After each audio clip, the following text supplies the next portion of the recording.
What I find is as time has continued on, the decision-making process of recording an album, the decision-making process is not as well-defined as it used to be. That's Richard Chycki, a multi-platinum mixer and engineer who's worked with artists like Rush, Aerosmith, Dream Theater, Mick Jagger, Alice Cooper, and Pink. He believes that the biggest problem in mixing today is that recording decisions are not being committed early enough, which leads to bloated sessions with too many options. There are ways of doing it that work. Mixing immersive for music is notably different than mixing immersive for theater. How am I going to make this so it translates on as many music systems as possible? He breaks down why immersive mixing is a different skill set than traditional mixing, and how the real challenge is making a creative, three-dimensional mix that still translates everywhere people actually listen. Because right now it's just kind of, there's no rules. We don't have that for Atmos, where it's like just clearly laid out so that people that are just getting into it can learn. By the end of this conversation, you'll understand how better decision-making and clearer standards can make immersive mixes translate in the real world. Stick around. I'm Bobby Owsinski, and this is the Inner Circle Podcast. All right, so I know you're really busy. What are you working on? I am working on Rush, especially with the new tour coming up. There's there's all sorts of fresh visibility for the band and, renewed life. I know when it comes to binaural, the codec that Apple has and the codec that everybody else uses, which is Dolby's, are different, and you can get different results. So how do you deal with that? I have hotkeys set up, and I can listen to either a 2.0 fold down or re-render, I should say, 2.0 re-render, or I can listen to the Dolby render, or I can listen to the Apple spatial audio render. You're reimagining the whole Rush catalog then in immersive? There's rumor that I'm working on the whole catalog. I can't confirm or deny that, for stuff that hasn't been released yet. Okay, yeah. But I have been working on, if you go to Apple Music, all of Rush's catalog up to Power Windows is up. So everything before Power Windows is up. Yeah, okay. So, I can't really confirm or deny anything that hasn't been released, but, it's been, it's kind of a pretty perfect band to do that kind of thing with, right? Yeah. Progressive, especially I'm like Hemispheres, where it was, space travelers and all that sort of great stuff. There's a lot that you can do in a 3D environment. So, yeah. And they've always been a cutting edge band for technology, right? Yeah. But the fact of the matter is it's a basically power trio, and there's a lot of space. So, and I think that actually works better in immersive than something that's very well produced with a lot of mix elements involved. That gets difficult. Yeah. That gets really difficult. I don't think it's that more. Now, having said that, working with an artist that has a really dense mix, we hammer that in through two speakers to try and we want to hear everything through two speakers. Yeah. And because of the physicality that you could physically separate things into X, Y, and Z planes, there's that whole opportunity to be able to, you could physically move things as opposed to say, well, you know what, I'm going to, I have to scoop out this EQ. I'm going to EQ this one instrument this way. I'll do a reciprocal EQ in this other instrument so that we can kind of get them to mesh and they're not occupying the same space, EQ space. And find that you do that actually less, because you could say, you know what, it is really the same as say, I'm going to have this on the right side. I'm going to put this on the left side. And you have that physical separation so your ears can adapt to it. So there is that where it's a lot easier to have a lot more elements playing back because there's more real estate to do it with. And I'm just talking about immersive here. Do you approach each album differently or each artist differently? Or is it the same jumping off point for you? That's a good question. There's two different approaches that I typically use. If I'm working with an artist and I'm generating new product, right? There is the creative aspect to generating a new mix, just like anybody else. For a new artist, the immersive audio is the same. But for legacy, which the Rush is, Rush is a legacy artist, and there are mixes that have existed for up to 50 years. So there is that, okay, there is this, and this exists. So, I can't sit down and say, well, I'm going to modernize Neil's drums and maybe throw some Slate Audio samples on those puffies. And that'd be sacrilegious to do that. So there's that idea of taking what the band's intention was on the record and maintaining that, but modernizing it within the playback medium, right? So say the first Rush record it's 8 tracks and it was stereo drums.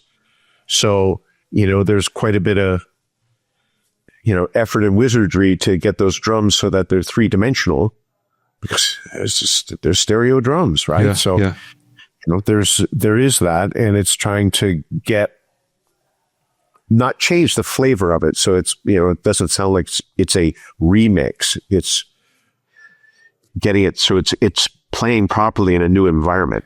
It's funny you should mention that. A few years ago, I was invited down to EMI here in Santa Monica, and it was for a playback of the Beatles' Revolver of the Atmos mix.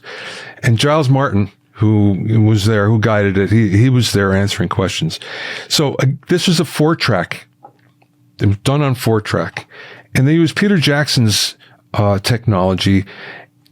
So there's guitar, bass, and drums on 1 track. They're able to separate them out and then even go further and separate the kick and the snare out from all that.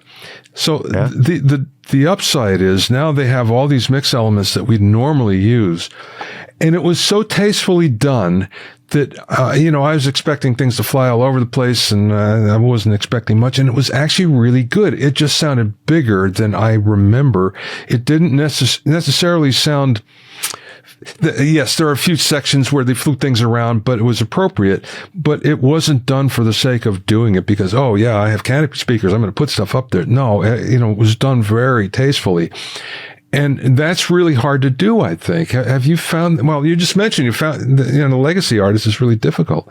Using the different Rush albums as examples, so I brought up Hemispheres. Hemispheres, I don't know if you're familiar with it, but Hemispheres is, it's about journeying through space, and there's this whole break with Al using guitar synthesizers and echoes. And now during that part, there's a lot of 3-dimensional elements, a lot of moving. There's rockets flying, so sure, stuff flies across.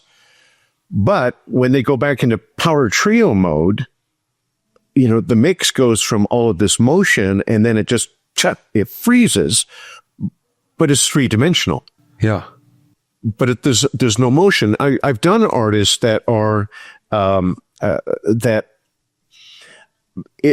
it's more of a straight like rock, alternative rock or rock. And, to have solos that are whizzing all over the place, it sounds out of place. So it is creating a 3-dimensional environment that's more static, but it's 3-dimensional as opposed to being stereo. Yeah. Right. But there's very, very little motion, but it's just the way it sits. And to have,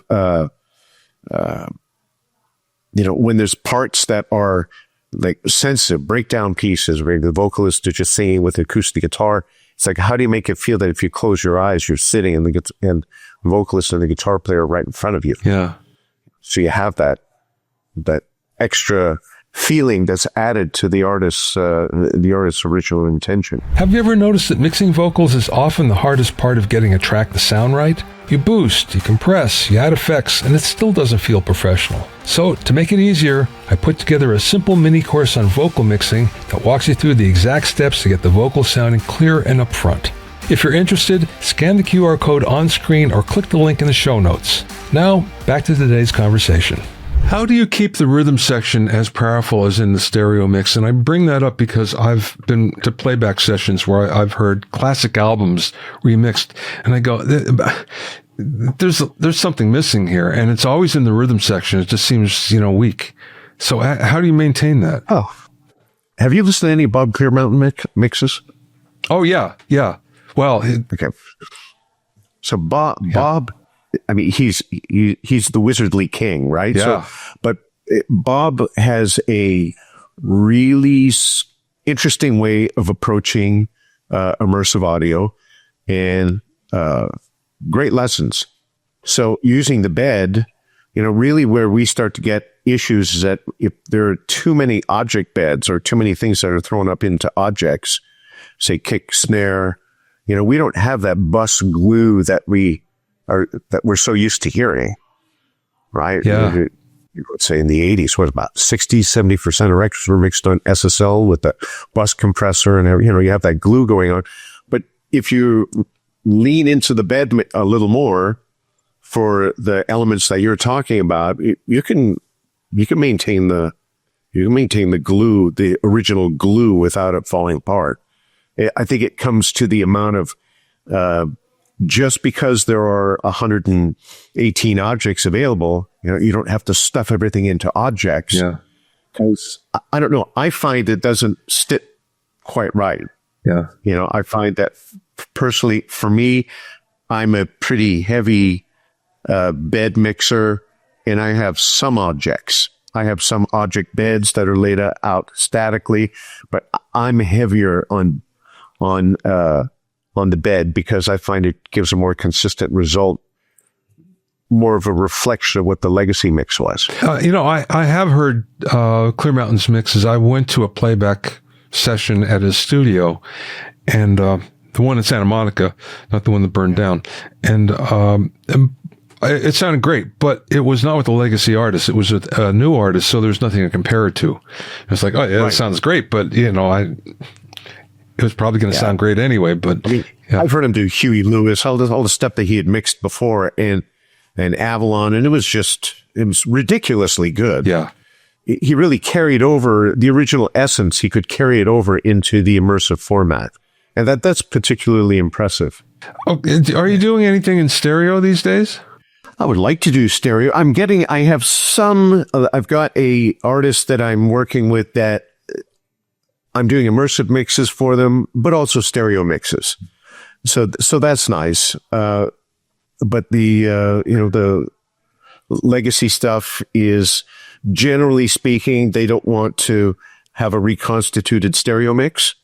So when you're selecting playback, when you select 2.0 mix, it's going to be the legacy, the original mix.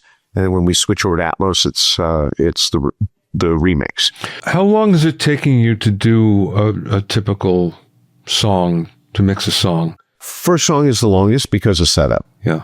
Kind of like mixing an album, right? Yeah. So, but the first song is the longest, and it depends on how dense it is. If it's a really dense, I've got some of the later stuff I'm working on where it's like everything these days, 200 and 300 tracks. So it's, it takes a couple days to get a good setup, and then after that. When you say 200 or 300 tracks, are these all mix elements that are meant to be heard, or are there mix elements that they're secondary tracks, they're alternate tracks, whatever? What I find is, as time has continued on, the decision-making process of recording an album, the decision-making process is not as well defined as it used to be. Right, that's the back in my day sort of thing. But there's the concept of saying, like, for me, if somebody says, "Yeah, I want some, big wide guitar," I would supply 2 tracks: guitar left, guitar right. Yeah.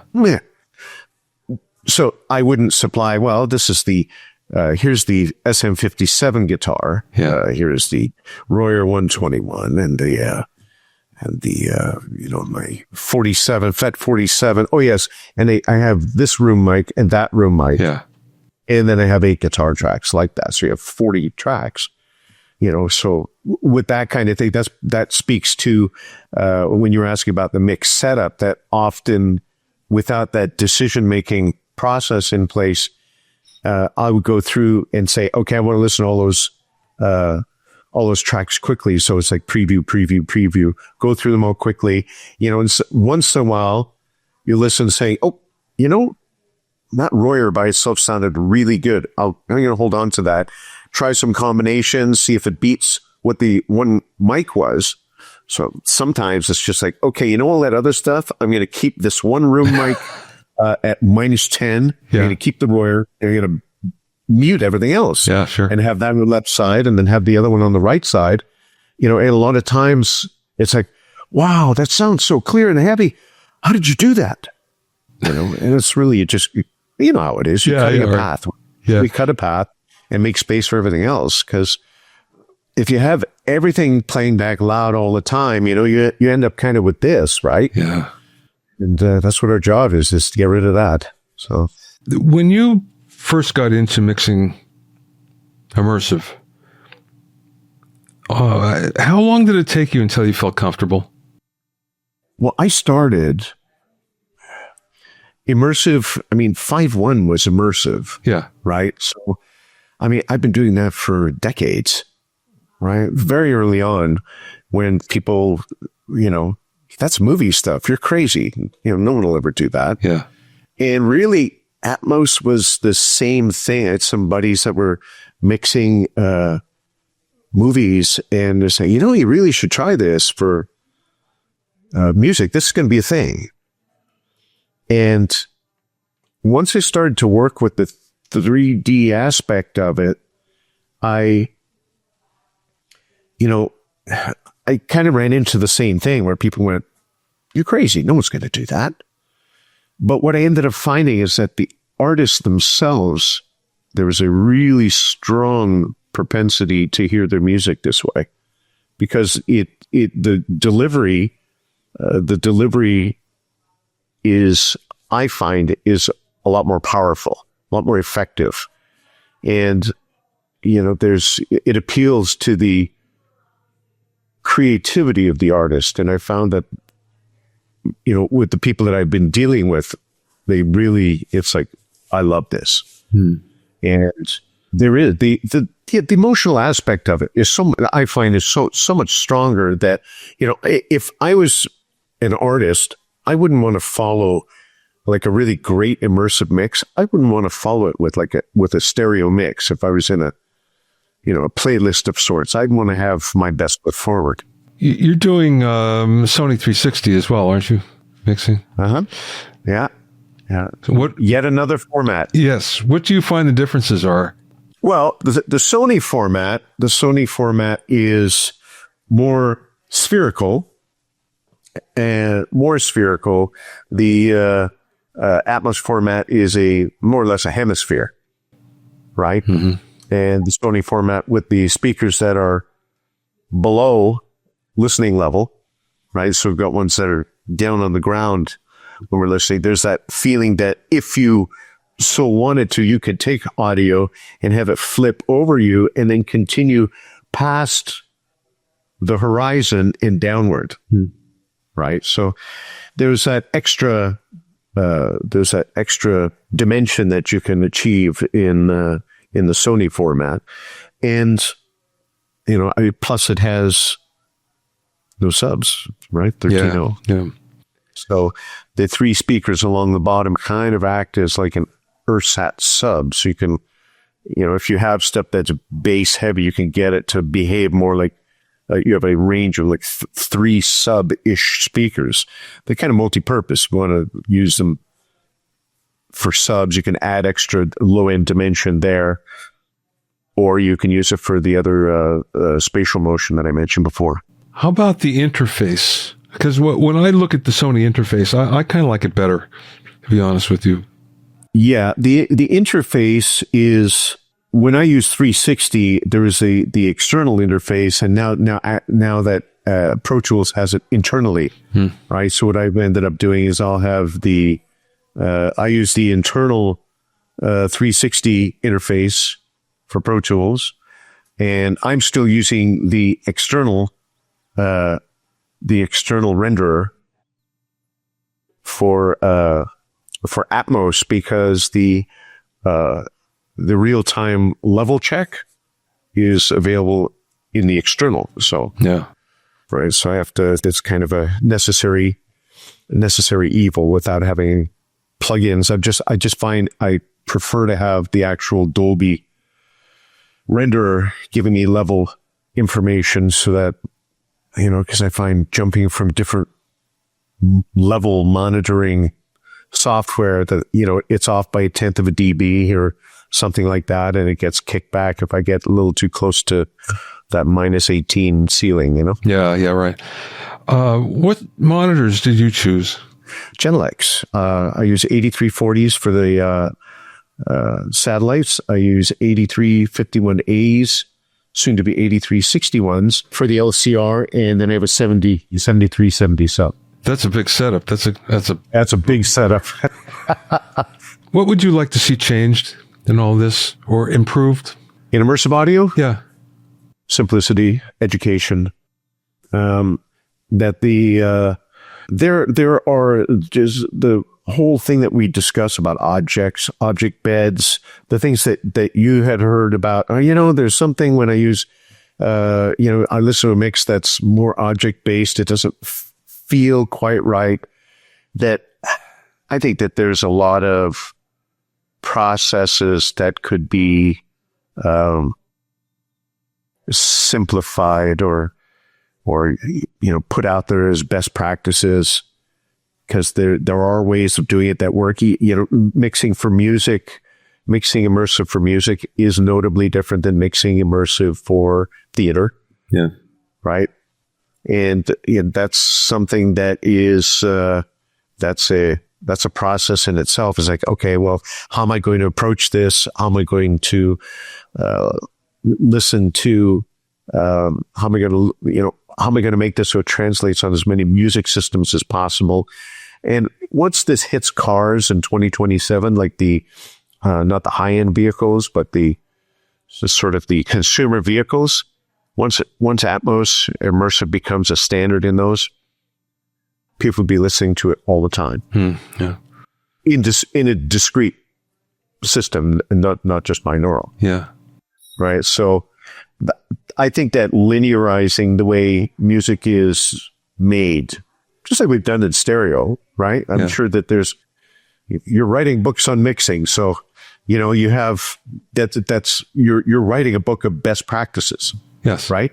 Yeah. So I think it should be the same thing for immersive audio, where it's like, these are things, these are issues. Here's the issues to avoid, right? Apple has a whole QC system in place. Apple has a whole QC system in place that I think that should be part of that if you're going to release a book, part of that should be the QC. Yeah. Yeah.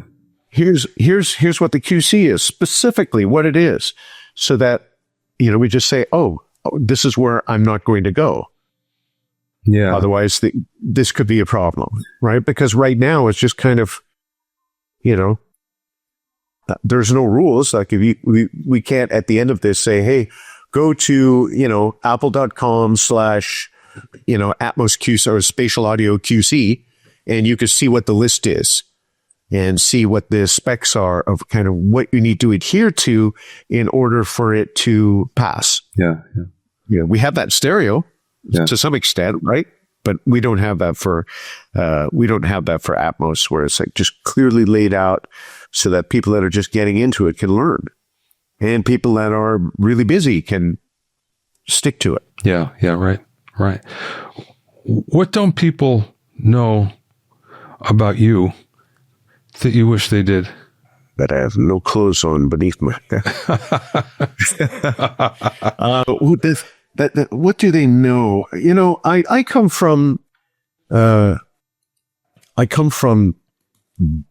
being an artist, and one of the things that has really attracted me about what I do on this side of the glass is having the opportunity to add to what the artist's emotional expression is. anybody that's making music, they're expressing some sort of emotion, whether it's, angry punk rock or whatever it is, or, it's something that's classical music. And so there's this emotional aspect that I find is for what I do I think it's a big responsibility that I don't want to detract from what the artist is doing. I want to add to that. And when I am successful, when I see the feedback firsthand from the artist, I find that that's something that's immensely gratifying. It's immensely gratifying. And that's, maybe a lot of people might know that about me anyways, but it's just something that I just feel like I have to say that because it's, with all of the AI stuff that's coming out right now, I find that is something that's being removed, and it's being diluted. And ultimately, I think that, that from a commerce point of view, I think it is temporarily good. But I think down the road that if the emotion is removed from what we do, it starts to become really pointless. Boy, we can go down that rabbit hole very easily. It is a good rabbit hole. I mean, I love AI. I use it all the time. But, there is that thing, there's some of the plugins that are coming out where it's, AI, it'll just EQ for you. And I actually love it because I'll run it. I'll just say, I'll try that out. And I'm going, well, I wouldn't have thought of doing that. And but I look at something where say it's a kick drum and I'll go, that's an interesting EQ point. There's 6 of them. I liked 1. 5 of them I didn't like. Yeah, right.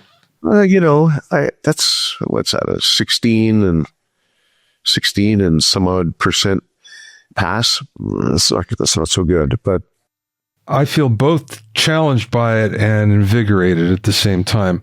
I've been in it for a long time. I wrote a book, AI for music production, in the end of 2023. And frankly, I kind of put it on the shelf because the pushback was so impactful. I mean, there are people that were very angry at me. Really? Yeah, basically saying how I had forgot about the musicians, and taking up the side of technology and everything, and which is not the case at all. Especially if you read the book, you understood it. I was just saying, hey, this is a new tool you can use, and it may help you, it may not. So sure. From that standpoint, it wasn't helpful, but I have used it as an editor for books, and it's worked great for the most part. There's times when it didn't, but most of the time it did. And again, we can go down the rabbit hole in all this because sure. The interesting thing that I've found about using AI in all aspects, not just for say music production, is that when it's fabulously useful when it's correct, and it can be confidently incorrect at the same time. Yeah, right. Where it's saying something like I would say, write information about me. And it was telling me artists I never worked with. Yeah, right. And just all sorts of crazy stuff. And it was very confident in the way it phrased it. Now, having said that, of course, I know me and I know the things that I've done. But what happens if it's somebody that's researching? Yeah. They're just going to have this information that's been fed to them very confidently, and it's not correct. So, but that also applies to what I was just saying with EQs. Well, let's say you don't know how to EQ a kick drum, and you're going to say, well, I'm going to use these points. Yeah. And they're wrong, but it's like, it can be like a bad YouTube lesson, right? Yeah, right. And there's a lot of that going on. But if it's great. I agree with you. It's great. It can be really, really a happening thing. But you know what? For me, if I wanted to sit there, I could get AI to write a guitar solo it would take me months to learn how to play a solo that's that complex, because I'm not quite the shredder I used to be. But, it's one of those things that, it can make better backing tracks. It pulls mixes apart for, when there's masters that are missing. Yeah. I'm using AI all the time to do that sort of stuff. Yeah. To reconstitute, pieces of a vocal that were missing off a master for whatever reason.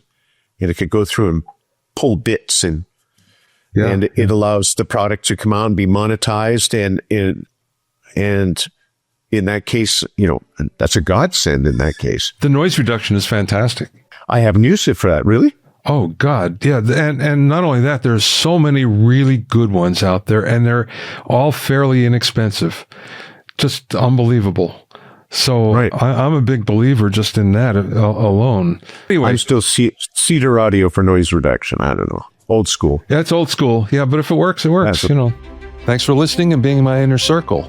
Remember, if you have any questions or comments, you can send them to questions@bobbyowsinski.com. You can also learn all about the latest in music, audio, and production news, and find out about openings for my latest online classes at bobbyowsinski.com. This is Bobby Owsinski. I will see you next time.